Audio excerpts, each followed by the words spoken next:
Hey guys, what is up? Roshi is here. Today we're taking a look at my mono shadow list, and it's pretty fun. I've been doing well with it. I was able to cap out at around rank 9 with it in Expedition, and kind of settled at around 20, 30, around there. So we had fun with it. Take a look at some of the choices here. It's not your typical mono shadow list.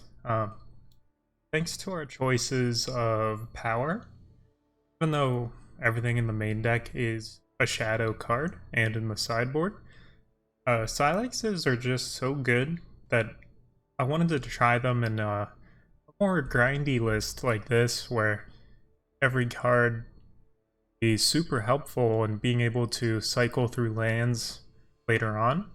Can be important. Early on, we don't really expect the Cylixes to do much for us, but as a mono shadow deck, we're still basically, with three exceptions, pretty much for the most part able to have all our power entering untapped, and occasionally it'll hurt a little bit, but I haven't been punished more often than I've just been happy drawing treasures and having access to actually being able to transmute Mave.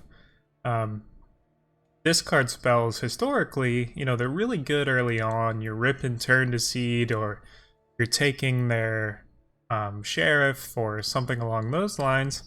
But in the late game, unless they fire off a big card draw spell, your From Beyond start to get pretty useless.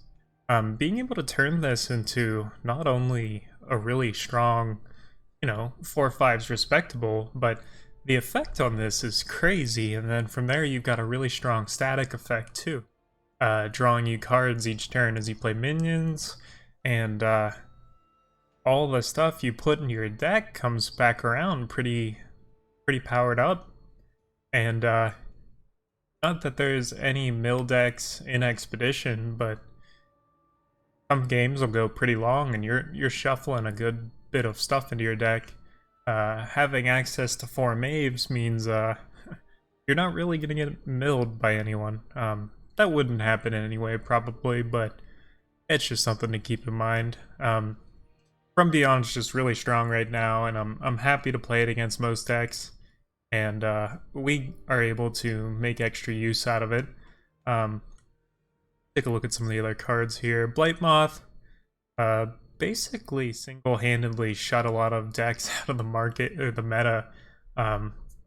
Usually Argenport was the deck playing this card, but we play it as well. It's just really solid. Even if you're just shrinking one minion or using it to block or whatever, it's still pretty good. And being able to really punish players for playing a bunch of tokens, or playing 2/1s, or even just comboing it with combat or shrinking stuff can be relevant. So it has a lot of utility for a 2-drop, and pairs quite nicely with Devour, so we're happy to have it. Damara, I don't even know how to pronounce it, but this card is really solid.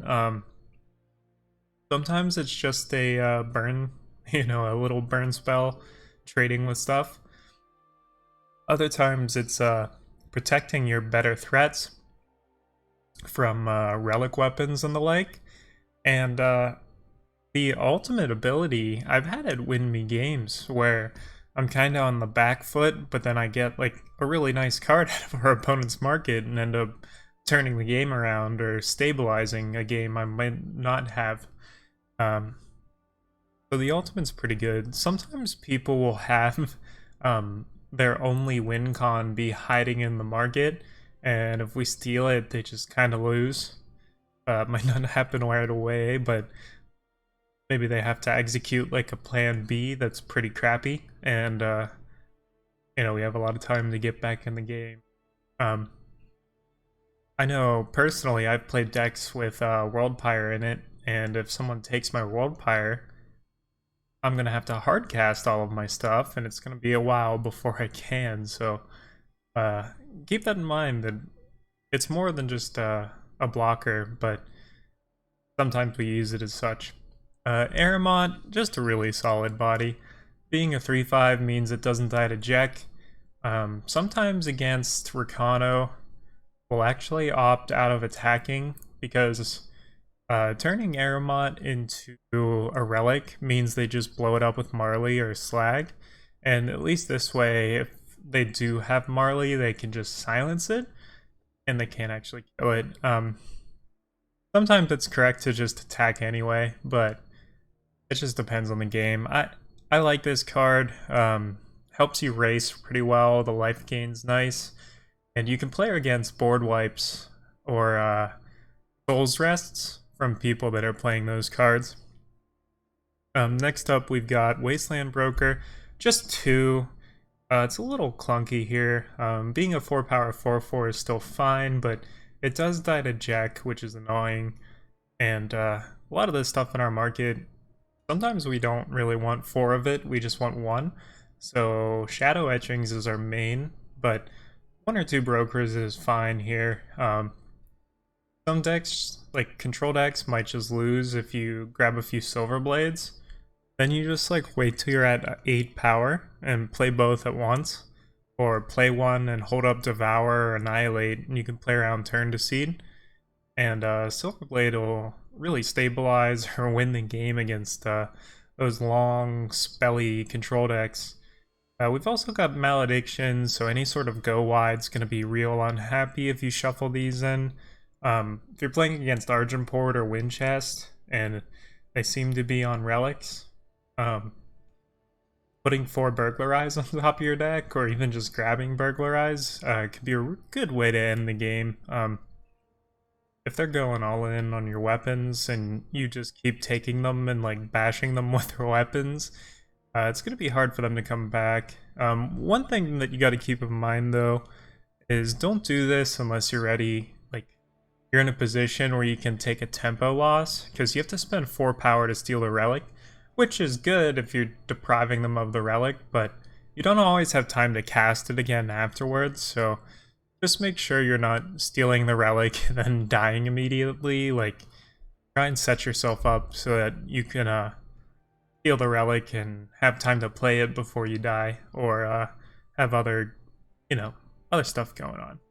Defile, I had Suffocate in the market, but half the time I was playing against decks with like pump spells, and they would just pump out of range. So I just wanted something that was guaranteed to get me a kill on 3 drops and slow down aggro a little bit.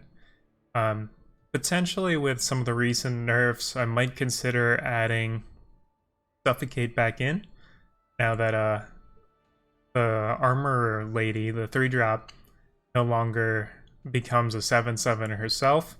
It might be worthwhile to put Suffocate back in, but we'll see. And Timepiece is just crazy. I've put 4 of these on top of my deck before with Broker, and against decks that are like trying to win on the board, if you've got any board presence at all and you play a Timepiece, you're just going to win the game. I actually had a game where I used Domra and stole my opponent's Grodov's Burden, and then I was just like passing around these abilities with Timepiece, which is super fun. It's not very often we're ever able to spellcraft this, but it could come up, maybe. Also, since this is a weapon, if you have it in your void, it'll actually shuffle back in with Maeve, which is cool. Some notable absences from my market that we could be playing. We could be playing Nullblade or Tazbu. So those are cards that have made their way in and out of my market, and you can decide if you want those or not. I found that I was shrinking my opponent's stuff, and often I was just playing Tazbu as a 4-power 5/5, and like that's fine, but sometimes its ability was actually a detriment, and just being, maybe we could have did better in that slot than a 4-power 5/5, so I ended up cutting it for Malediction, but those are just options for you. Rest of the creatures, just 4 Icaria.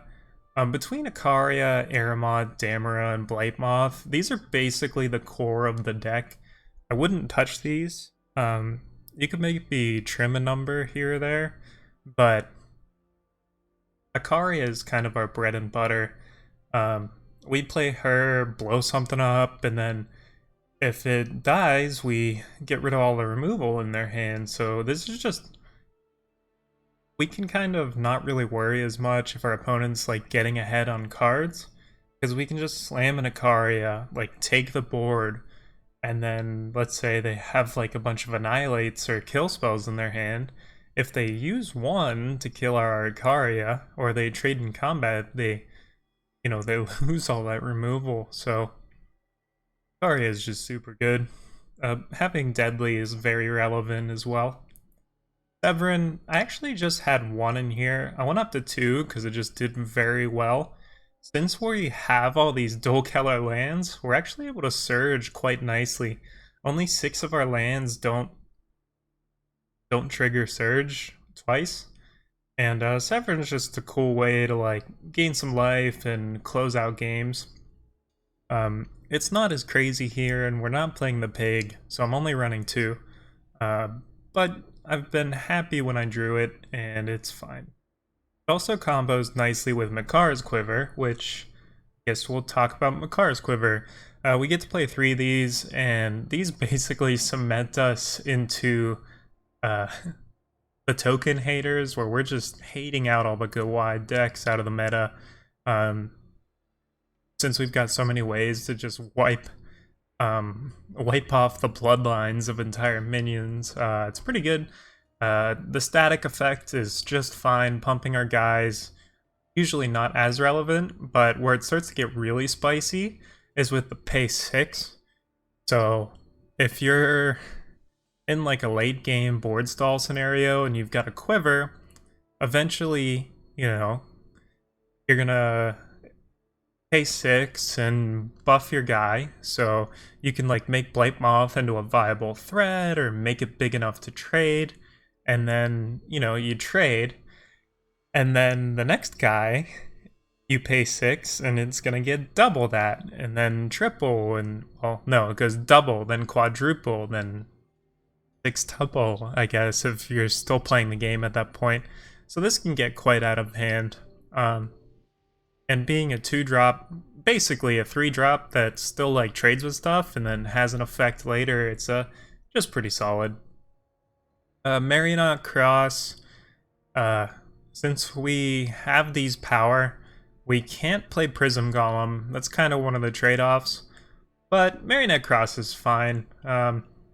Marley's annoying and like Relicate's annoying, but since this is only a 3-power investment, it's not as big of a deal.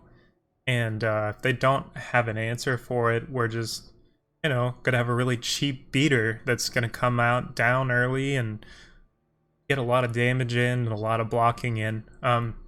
Unseen Longbow, if it's in your opening hand, you usually just pledge it, but Hold Up is actually a pretty strong card, and if you get into any like grindy matchups or even against like a Surge deck, aggressive deck, sometimes they'll have a few cards that they're just sandbagging in their hand, waiting to like combo or finally punch through damage, and you could just rip those out of their hand. I've also had games where giving myself a crap load of power has enabled me to spellcraft Timepiece or activate my Makar's Quiver a bunch of times, so there's more going on here. Both we make use of all the effects, but honestly the most important one is Pledge. Just gives us some better openers where it's nice to have cards in the main deck that also double as lands, like our Shadow Etchings. Already talked about From Beyond, it's good. Annihilate's just kind of a removal of choice. It scales all the way through the game. There's usually not a lot of decks where there's not a target, and even if there isn't a target, we can target our own stuff. I've 100% killed my own Icaria before with Annihilate just to let it die, or I've dodged turn to seed with it, and it's also important just for killing stuff too. Doesn't always need to be tricky. Devour, already talked about this, but this is some our way of dodging turn to seed and our way of just doubling value out of shades, or maybe you chump block Devour. Just pretty cool. Petition. Since I had Spirit Weaver in this slot, I ended up cutting it because it kind of forced me to play a lot of minions I didn't really want to play. Just like vanilla 4-power 5/5s and stuff, and that was like the whole deck. But I kind of wanted it to have more utility. So now I was thinking, okay, well, we can cut Prism Golem, add Petition, and then be able to use Petition actually to get treasures in the late game or turn our Maves online, and I've been quite happy with it. Then last up, Devouring Shadow, just a good catch-all removal. Whatever gets hit with that is basically just gone from the game for the rest of the game, so it's pretty solid. If you want to see the gameplay for this, just look down below, and yeah. What is up? Thank you for watching this deck tech. The gameplay will be down below. I played all these games live on my Twitch. You can also check that down below. Let me know if you want to see a different deck or something new. Looks like we'll probably be playing Throne in the near future. We have the event coming up next week. Pretty excited for that. So I'll start brewing Throw this week. See if we can't push our way to Masters real fast and save ourselves some grind time. So look forward to that, and thanks for watching.